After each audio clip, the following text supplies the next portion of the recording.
Bien, et bien écoutez, maintenant que tous les bébés sont arrivés, on va pouvoir commencer les discours. Hein. Vous savez qu'on est en période préélectorale, donc les discours doivent être concis, modérés, enfin tout ce qu'on veut. Donc ça va aller vite, hein. J'en dirai moins que d'habitude. Peut-être parce que j'ai pas grand-chose à dire aussi. Bien, et bien écoutez, mesdames, messieurs les élus, mesdames, messieurs les membres des corps constitués, mesdames, messieurs, mes chers amis, permettez-moi de vous présenter mes meilleurs vœux pour cette nouvelle année. Nous arrivons à la fin du mandat électoral que mes chers Saulois et Sauloises nous ont confié en 2014. En 2017, nous avons intégré la communauté urbaine Grand Paris Seine-et-Oise, entraînant, de fait, une perte de nos compétences et par conséquent une perte de pouvoir des conseils municipaux. À tel point que certains d'entre nous se posent la question de savoir à quoi l'on sert. D'autant que ces transferts de compétences n'ont pas toujours été couronnés de succès, malgré quelques timides améliorations. Il reste encore beaucoup d'imperfections, notamment au niveau de la gestion des travaux et de leurs coûts. J'y reviendrai tout à l'heure. Enfin, pour clore le sujet, c'est la loi. Et nous respectons la loi, malgré qu'elle nous objecte. Je vais maintenant vous développer quelques sujets qui vous ont directement intéressé en 2019. Tout d'abord, le budget que votre conseil municipal a voté courant mars dernier et qui, encore une fois, n'a subi aucune augmentation des taux communaux. Tous les ans, à l'automne, les médias nationaux exposent les augmentations importantes de certaines communes. Eh bien, nous, à Sailly, nous reconduisons à l'identique les taux de l'année précédente.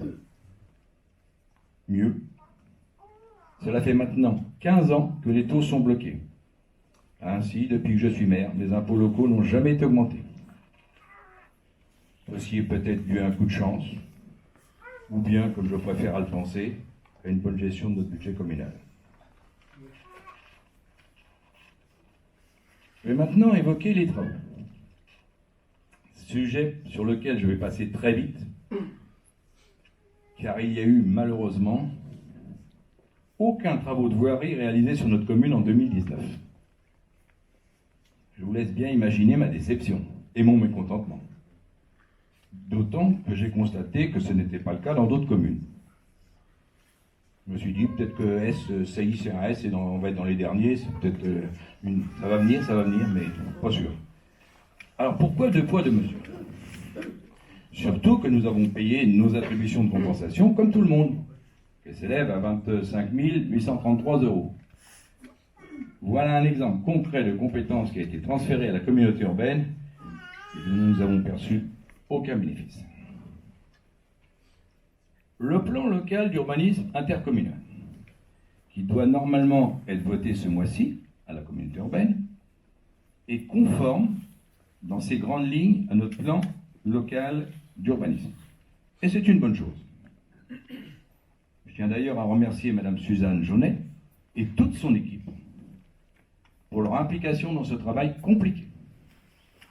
Vous remarquerez, je ne distribue pas que des mauvais points à la communauté urbaine. J'essaie d'être au contraire le plus objectif possible pour faire avancer les choses. Un petit mot sur notre école, où nous avons cette année une baisse d'effectifs qui peut être dangereuse. Aussi, j'invite tous les parents à se rendre utiles pour le bien de notre école. La part de notre budget pour l'école est toujours la plus importante. Et en collaboration avec les enseignants, nous avons toujours œuvré pour maintenir une école de qualité pour nos élèves. Comme vous l'attendiez avec impatience depuis plusieurs années, la fibre optique est enfin arrivée. Certains d'entre vous sont déjà raccordés. Je vous rappelle que vous êtes libre de choisir votre opérateur. Les carrières. Voilà un sujet qui nous interpelle depuis 1995. Cette année, notre lutte s'est accélérée. Malgré l'autorisation préfectorale, sans surprise pour nous, rendue publique en juin, de nombreux éléments favorables à notre combat sont intervenus. La prise de conscience que ce projet a des effets néfastes sur l'environnement et la santé a permis le ralliement à notre cause de nombreuses entités, en particulier la mairie de Paris et le conseil régional. Qui plus est, un rebondissement de taille est intervenu en fin d'année. En effet, l'entreprise Heidelberg, anciennement Calcia, pour ceux qui connaissent, a annoncé publiquement que le site des Technodes, qui concerne environ 350 emplois, serait délocalisé pour partie d'environ 250 emplois au siège de la Défense. Le reste des emplois étant en attente. Je vous laisse deviner en attente de quoi. Cette action a provoqué l'incompréhension et la colère du président du conseil départemental et du préfet. Nous, ardents défenseurs, militants contre ce projet depuis la première heure, nous ne sommes pas surpris de l'attitude de cette entreprise. En effet, à l'occasion de multiples réunions auxquelles j'ai pu assister depuis 2000, l'entreprise Calcia, avec l'entreprise Calcia à l'époque, nous avons bien compris que la malhonnêteté était dans leur culture. Aujourd'hui, nous nous réjouissons du ralliement du président du conseil départemental et du préfet. De plus, nos arguments sur la qualité de l'eau ont été entendus et retenus par le rapporteur du tribunal administratif de Versailles en octobre dernier. J'en profite pour remercier toutes celles et ceux qui œuvrent au quotidien dans cette lutte, et tout particulièrement les membres dirigeants de la BL3C. Ils sont parmi nous, évidemment, ce soir. Ce combat est l'affaire de tous.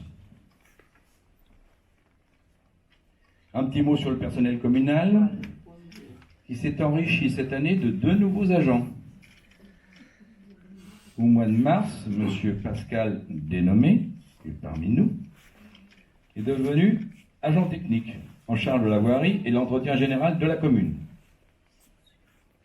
Et début octobre, Mme Stéphanie Vin, qui est aussi parmi nous, a pris possession de la cuisine communale, en remplacement de Mme Hélène Nouy, qui a fait valoir ses droits à la retraite. Encore une fois, nous leur souhaitons la bienvenue à tous les deux. Et nous sommes heureux de les avoir dans notre équipe. Je terminerai en remerciant tout le personnel communal, toujours dévoué, ainsi que le personnel de la communauté urbaine. Passez le mot, Monsieur le Président. Comme je l'ai dit précédemment, je remercie l'ABL3C pour son travail remarquable, ainsi que les élus qui nous soutiennent dans notre combat en adoptant une position fort courageuse. Je n'oublie pas les enseignants, les encadrants de l'école, les forces vives de la nation, pompiers et gendarmes qui sont parmi nous ce soir, ainsi que les organisateurs de cette soirée. Enfin, pour cette nouvelle année, je vous renouvelle au nom du conseil municipal et œuvrer pendant 6 ans à mes côtés. Tous mes meilleurs vœux pour 2000. Alors pour ceux qui avaient l'habitude de notre salle, vous avez peut-être remarqué que tout a été changé. D'habitude, nous on est là-bas et le public est là. L'initiative en est des organisatrices. Ils nous ont mis plus près de la porte. Est-ce que ça veut dire quelque chose? Je ne sais pas. Est-ce que c'est un signe du destin? Affaire à suivre. Donc je vous souhaite à tous une bonne soirée. Et puis vous pouvez aller au buffet sans problème. Allez, bonne soirée à tous.